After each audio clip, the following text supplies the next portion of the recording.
So, this is the 28th episode of the Effective Executive podcast and YouTube video portion. And I wanted to talk about burnout this week because it's been such a big subject on LinkedIn. There was a report that came out from Goldman Sachs where analysts were complaining they were entry level and they had to work 105-hour work weeks and that the conditions were inhumane and things of that sort. Now, this is something that I know because I know people in that industry, has been going on for a long time. It's almost like hazing in a fraternity, or what used to be hazing in fraternity. That's not allowed anymore either. But it's being recognized as a problem. So, part of me says, just because of what I went through in order to get ahead, was, this is just something that goes with the territory. But I know better also. And, these are people that are starting with a base salary of somewhere around $90,000 and coming out of college. And so there's this expectation. It's probably been in their culture for a long period of time, but that doesn't necessarily make it right. And I think that a lot of the conversations on LinkedIn, I'll hopefully be able to put a link to those in the show notes. But I've commented on it and basically saying, I came from that generation where you just sucked it up. That was part of the culture that I was brought up in. But I also know from neuroscience that, if you're sleeping 5 hours a night, there's a number of things here in the working conditions. If 168 hours in a week, 105 of those you're spent working and you're sleeping 5 hours a night, and your mental and physical health goes from before you started working in an environment like what we're talking about, Goldman Sachs, of being on a 10 scale, about 9, and then after you've started working there, it being less than 3, that's problematic, and it's associated with things like unrealistic deadlines. And these are some of the ancillary things: ignored in meetings, micromanagement, things that we've talked about in this podcast and YouTube channel. So we're in essence talking about being very efficient in some cases where, boy, we're getting lots of hours out of these guys and doing this work and gals in order to get the work done. But the question becomes, if you're an effective executive, is how good was the work? And I would suggest that if you're only sleeping 5 hours, you're working 105 hours, that you're probably, your output's not going to be quite up to standard. Now, that may or may not be true. I don't have any data to necessarily support that. Those are things that individual companies need to be able to assess. And we've seen an increased amount of burnout during the course of the pandemic. I guess a great example would be healthcare workers. They're having to work extraordinary hours during this pandemic as people come in, into the ER or whatever places that they're going within the hospital, and nurses and doctors and everything are having to work extraordinary hours, and I think they did before. So there are a lot of different ways people are trying to assess the level of burnout, and I'm not sure if that's the greatest use of time. The worst thing that comes out of it is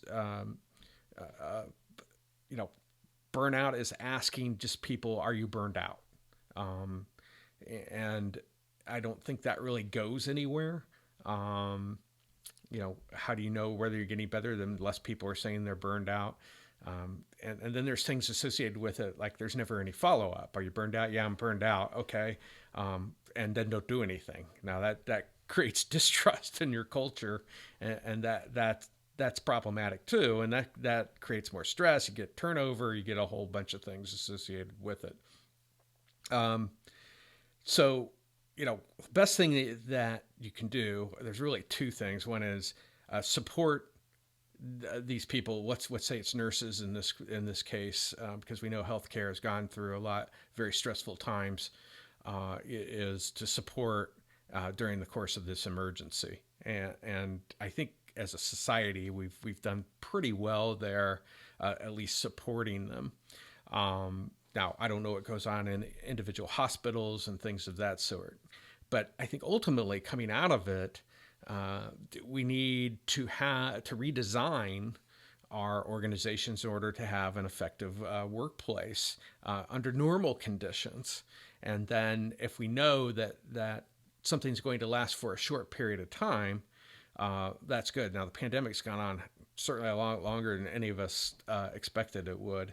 Or maybe it was the expectation, but it certainly has put a stress on these types of workers, and they are heroes, without a doubt.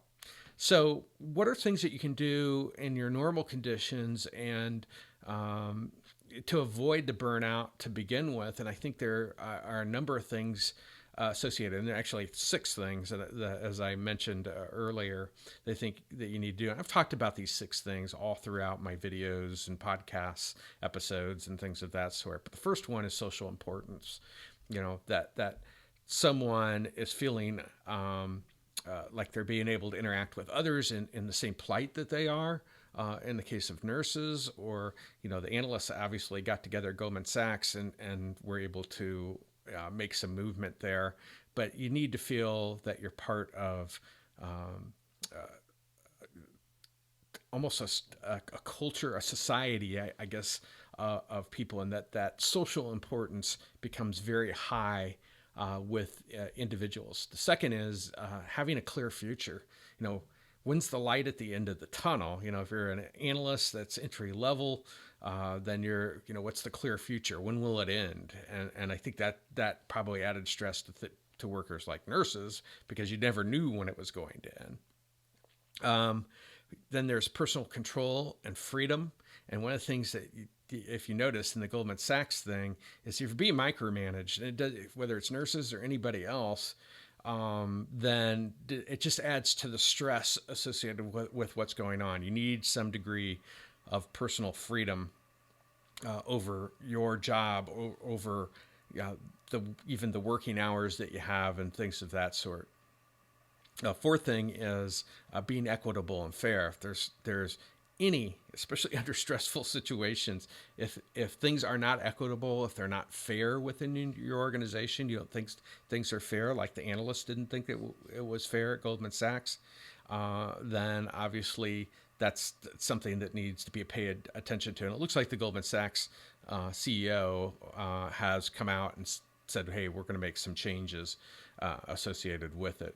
The fifth thing is greater good. Now, I don't know about Goldman Sachs. Being money motivated, if that was the reason that you went into it, you're already starting from a place that is, I want to make the most money that I can. Very few people I've found are actually money motivated that will last a long time.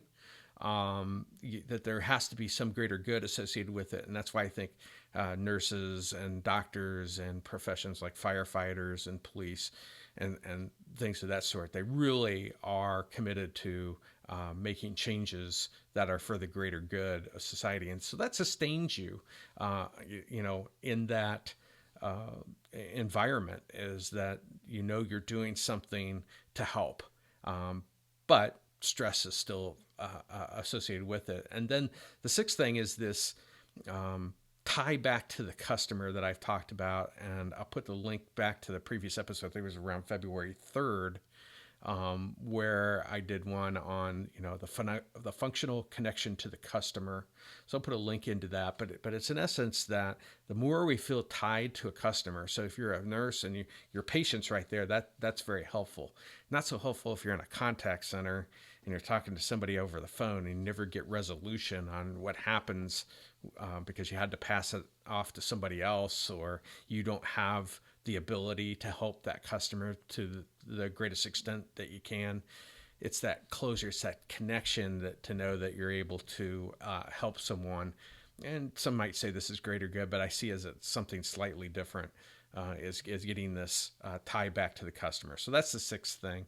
And I also don't going to make mention of that we need to be making less stress on customers too, because if they're burned out at their jobs and they're calling your organization and your organization is causing them more stress, you're going to see not only your employees feel that, but and add to their stress, but customers don't need any additional stress. And this is what my executive education program covers, all these things. And my business advising component is in essence around building a better organization. I'm not so much focused on stress, mitigating the stress, in as much as I am eliminating the stress by designing a better system where you can tap into people's innovation, you can tap into better decision making, you can tap into the data analytics in an appropriate way. All these things, including the design of your organization, are better ways to go about, and you can do this by assessing your own organization. So that's what I wanted to cover this week, and it's been a big topic, so hopefully you learned something that's helpful for your organization in this.